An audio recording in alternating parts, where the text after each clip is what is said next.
Hello guys, I'm back again. Today we are going to draw a diagram of the ocean floor. Now I know in Virginia my 5th graders have to label the parts of the ocean floor.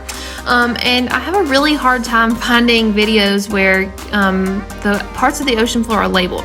So that is what we're going to do today. And if you are like my students in my class, then you will also have to know how to label the parts of the ocean floor. So this will come in really handy for you. Okay, so let's get started. You're going to need a few different colors, and you're going to need the next blank page in your notebook. If you're in my class, you're going to need the next blank page in your science notebook, or you could just use a piece of paper if you don't have a science notebook. But let's get started.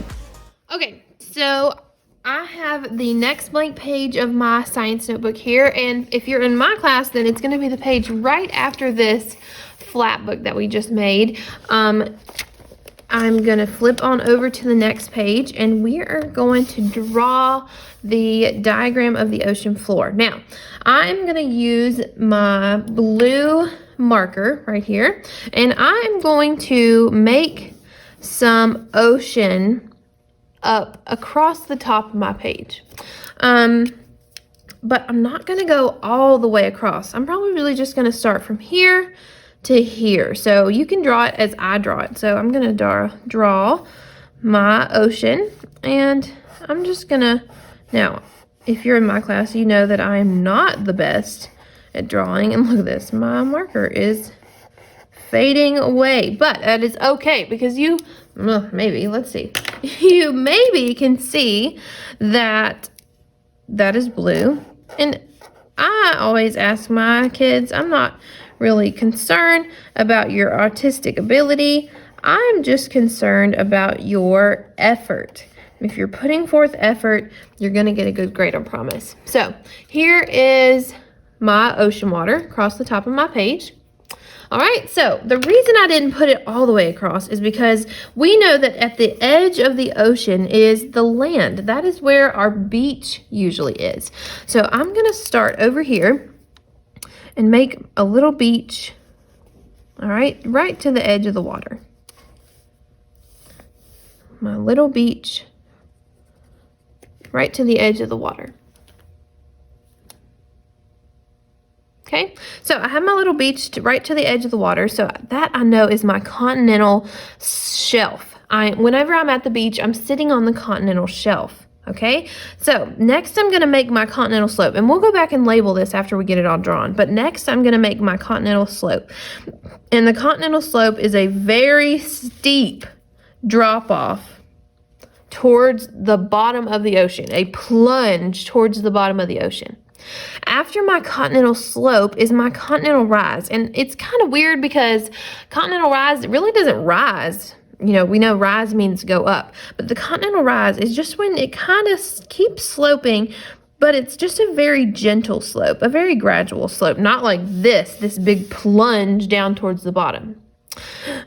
After my continental rise, which here's the gradual slope, is my abyssal plain. And remember, the abyssal plain is very flat. It's a whole lot of nothing. So I'm going to make my flat abyssal plain going almost towards the middle. All right, and in the middle of my ocean, I have a mountain range, and it's underwater. We can't really see the mountain range, but it is called the mid-ocean ridge. So I'm going to make a few mountains here. Now don't judge my mountains, but there's my mid-ocean ridge. All right, now they could be very tall, they could be very small, but just know that there's a mid-ocean ridge right there. It is made up of a bunch of different sea mounts. All right, so I'm going back to my flat abyssal plain, and then I have a big ocean trench. Could be the Marianas Trench, I don't know. Okay, notice it is a big hunk out of my land. Well, I've gone into the ocean on one side using the shelf, then the slope, then the rise. So that's how I got to come back out of my ocean. Okay, I got to go to my rise, my slope, which is very steep in this case, and then right back up to the top of my ocean where the beach is. So here's my water Okay, all this is water. Here's my land. All right, so we got the shelf, the slope, the rise, the abyssal plain, the mid-ocean ridges made of seamounts, the trench. There could be more than one trench, but in my case, I just made one trench. The rise coming back up out of the water, the slope, very steep, and the shelf back on the beach on the other side. All right, so I'm gonna label all of these things. Right here is the continental shelf. That's right there at the beach. So on my beach, I'm gonna draw a little beach umbrella. And again, don't judge my artistic ability. But there's my little beach umbrella. I'm also gonna draw my little sunshine up here. Now I know that's really yellow. I don't know if you'll be able to see that or not. And I'm gonna draw a little beach chair because I want you to remember that whenever you're on the continental shelf, you're sitting on the beach. So if you've ever been to the beach and you play in the water, you're actually playing on the continental shelf. So after the continental shelf is this part right here, the continental slope.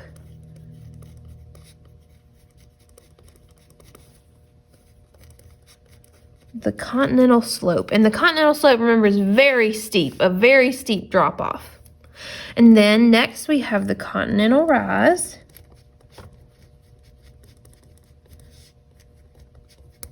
And you know, it's not actually rising, but it's a gradual slope towards the bottom of the ocean. And right here at the bottom of the ocean, we have our abyssal plain. And remember, the abyssal plain is very flat. Right here, we have our mid-ocean ridge.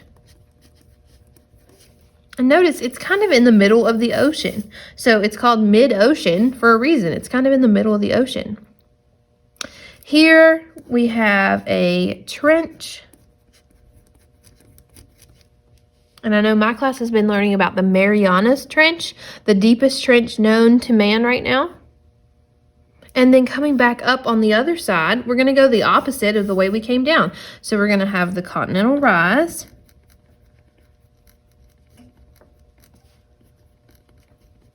Continental rise. Then we got this very, very steep continental slope right here. And then up at the top again, we have our beach area, the continental, ooh, I'm running out of room, shelf. And I'm going to do the exact same thing on the other side to remind myself that when I am on the continental shelf, I am at the beach. So there's my little beach umbrella. And I'm going to draw my little beach chair again. Because whenever I'm on the beach, sitting on the beach, or standing right at the edge of the water, I'm on the continental shelf. So I want you to remember that by your little beach chair. Okay, so I am going to color this really quickly, add some more detail, and then I will be right back. Okay, so I'm back. I added some details up here towards my beach. You'll notice that I added some fish, and that is because up here is the sunlight zone. That's where most of the animals live. Animals and plants can live here in the sunlight zone. Then you'll notice that my color gets a little bit darker. That is the twilight zone. Notice there's not as much stuff down here, but at the very bottom, it gets almost completely black because the sun's rays cannot penetrate the water. So it is completely dark down there. You can't see anything. So that's why my water changes colors as I get deeper in the ocean. As the water gets deeper, the temperature goes down. There's not as much heat down here because there's not enough sun rays to warm up the water. So there's no warmth down here at all. No heat. It's extremely cold. Also, all of that pressure from all of this water squooshing down on the bottom of the ocean, the pressure is insanely high because there's so much pressure down here towards the bottom. So I colored my land brown, continental shelf, continental slope, continental rise. Abyssal plain is my flat part. My mid-ocean ridge is those mountains that are in the middle of the ocean.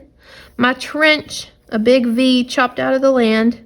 And then back up on the other side, the continental rise, the gradual rise, the steep continental slope, and then finally back at my beach again, the continental shelf.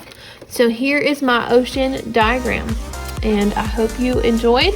If you are in my class, I will be checking to see if you have this drawn just like I do. Now, I know you have colored pencils at your house, so I am expecting it to be colored. If you draw your fish a little bit differently, that's fine, but I am gonna be checking to see that you have this on your next blank page in your notebook. So, get busy if you have independent digital work to do. And thanks for watching. Bye.